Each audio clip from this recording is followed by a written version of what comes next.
How to protect yourself from the negativity of others. कितना important topic लगता है ना, क्योंकि हमारे अकॉर्डिंग हमारा बुरा तो दूसरे ही कर रहे हैं। हमारे अंदर जो कमी है, जो हमसे गलती हो रही है, हमारी लाइफ में कुछ बुरा हो रहा है, उसकी वजह से हो रहा है। हम कहाँ दोषी हैं? अपने को तो हम क्लीन चिट दे देते हैं और कटघरे में दूसरे को लाकर खड़ा कर देते हैं कि इसकी वजह से मेरा ये बुरा हुआ, इसने मुझे ऐसे बोला इसीलिए मुझे गुस्सा आया। ये बात अपने दिमाग से आज और अभी निकाल दीजिए। कोई आपका कुछ भी नहीं बिगाड़ सकता। आपकी मेंटल स्टेट बिगड़ जाती है, आपके अंदर पेशेंस कम है, आपका कंट्रोल खुद पर नहीं है, दूसरे का इसमें क्या कसूर है? महात्मा बुद्ध के एग्जाम्पल्स अगर आप देखेंगे, उनके जीवन से बहुत कुछ सीखने को मिलता है। अगर पेशेंस की मूर्ति बनना है तो एक पेड़ को देखिए। पेड़ को कोई कितने ही पत्थर मारे, क्या वो फल देना बंद करता है? तो हम पेड़ के जैसे नहीं हो सकते क्या? इस धरती को देखिए, इस धरती पर कितना ही पाप बढ़ रहा है। क्या धरती हमें फ्रूट देना बंद कर रही है, हमें रिसोर्सेज देना बंद कर रही है? नहीं। पेशेंस सीखना है तो इन दो चीज़ों से सीखिए। लेकिन हमें सीखना कम है, दोष देना आसान लगता है और हम देते चले जाते हैं। लेकिन इससे फ़ायदा क्या हुआ? कुछ भी नहीं, नुकसान उठाना पड़ता है हमको। हमारी तरक्की में हम ही रोड़ा बन जाते हैं।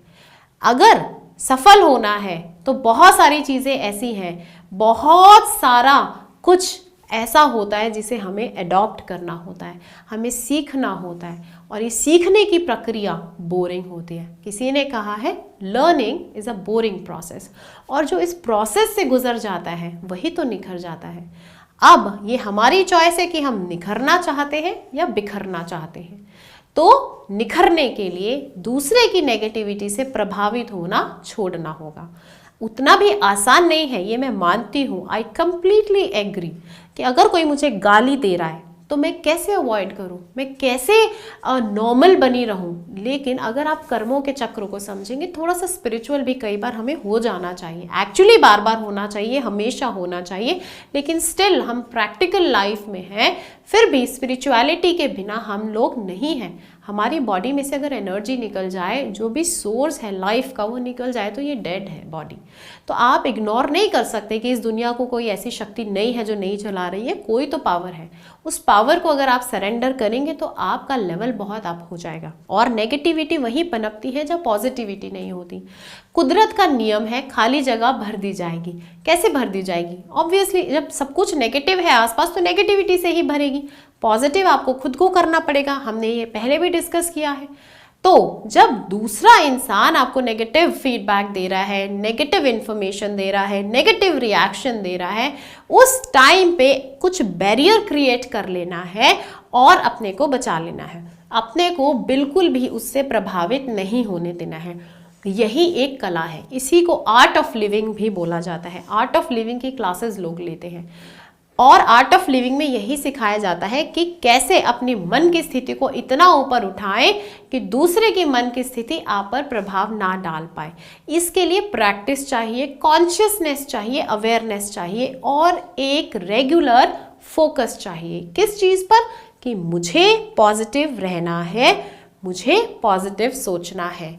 जो कुछ मेरे आसपास हो रहा है मैं उसको कंट्रोल नहीं कर सकता हूँ, पर मैं अपने को ज़रूर कंट्रोल कर सकता हूँ।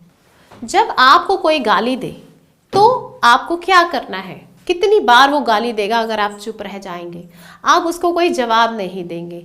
गुस्सा और लड़ाई कब बढ़ती है? जब दो लोग बोलते हैं। एक के बोलने से क्या कभी लड़ाई बढ़ी है? नहीं। एक चुप 100 सुख बहुत खूब है जिसने भी कहा है इस बात को, और इसको अपनाना चाहिए हमें। जब सामने वाले को गुस्सा आ रहा हो, वो कोई भी हो सकता है, वो पड़ोसी हो सकता है, वो रोड पे मिला व्यक्ति हो सकता है, वो आपके घर का मेंबर हो सकता है, आप चुप रहिए, 2 मिनट सुन लीजिए, उसका गुस्सा शांत होने दीजिए, फिर पोलाइट वे में अपनी बात बोलिए। देखिए सामने वाला कैसे पिघल जाएगा। अपनी स्ट्रेंथ को हमें डेवलप करना है।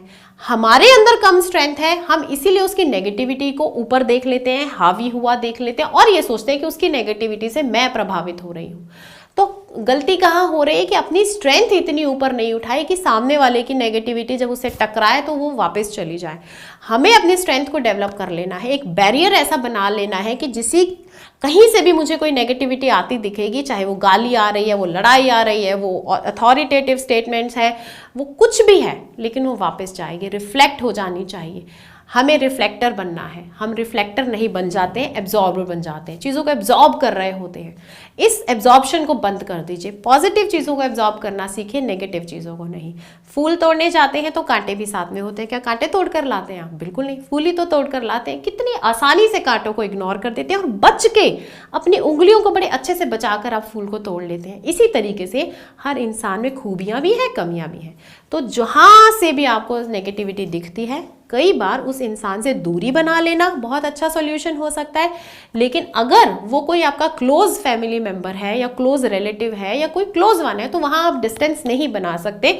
उस केस में आप अपना लेवल इतना ऊपर उठा लीजिए कि उसका लेवल नीचे ही रह जाए, और इस तरीके से कभी आपको नेगेटिविटी हार्म नहीं कर पाएगी। ये प्रोसेस थोड़ा लंबा होगा, थोड़ी मेहनत इसमें ज़रूर लगेगी, लेकिन एक बार की मेहनत आपको हमेशा के लिए सुखी कर देगी। Thank you.